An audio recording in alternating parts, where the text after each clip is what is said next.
তো। এখন চুপ করে বসে থাকুন, ঝড়টা একটু কমলে আপনাকে পাড়ে পৌঁছে দেব। কিছুক্ষণ পর ঝড়ের বেগ কিছুটা কমে আসলে বাদল জব্বারকে তার বাড়ির ঘাটে পৌঁছে দেয়।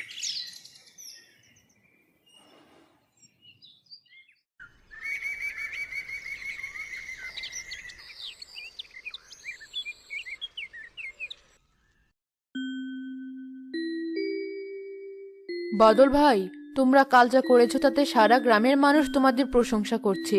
নিজেদের জীবনের ঝুঁকি নিয়ে তোমরা জব্বারের মতো একটা মানুষকে বাঁচিয়েছো। আরে না না, তেমন কিছু না। বিপদের সময় তো মানুষই মানুষের পাশে দাঁড়াবে।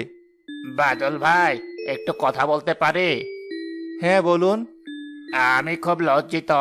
আমি তোমাদের কত অপমান করেছি, তোমাদের নৌকা নিয়ে ঠাট্টা করেছে, আর কাল সেই তাল গাছের নৌকায় আমার প্রাণ বাঁচালো।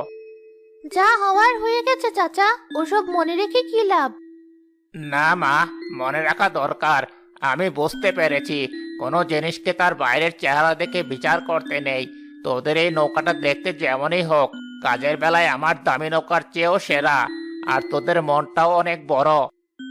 এসব বলে আর লজ্জা দেবেন না জব্বার ভাই। না ভাই, এটা লজ্জার কথা নয়, এটা আমার স্বীকারোক্তি। আমি আমার ভুলের প্রায়শ্চিত্ত করতে চাই।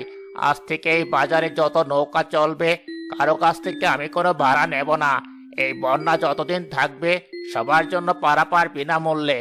এটা আমার তরফ থেকে গ্রামের জন্য সামান্য সেবা। সাবাস জব্বার, দেরিতে হলেও তোমার সুমতি ফিরেছে দেখে ভালো লাগলো। আর বাদল, তুমি আর তোমার মেয়ে বৃষ্টি এই গ্রামের গর্ব।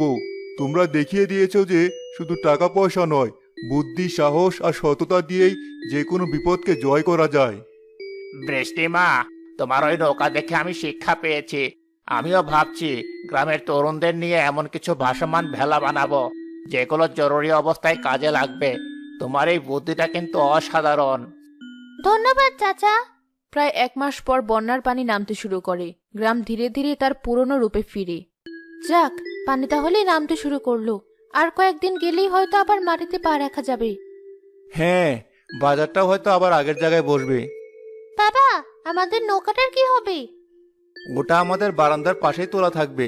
ওটা তো শুধু একটা নৌকা নয় মা, ওটা আমাদের বিপদের দিনে বন্ধু, আমাদের সাহসের প্রতীক। ওটা আমাদের শিখিয়েছে কিভাবে কঠিন সময়ে মাথা উঁচু করে লড়তে হয়। ঠিকই বলেছ। এই বন্যার পানিতে আমরা অনেক কিছু হারিয়েছি, কিন্তু অনেক কিছু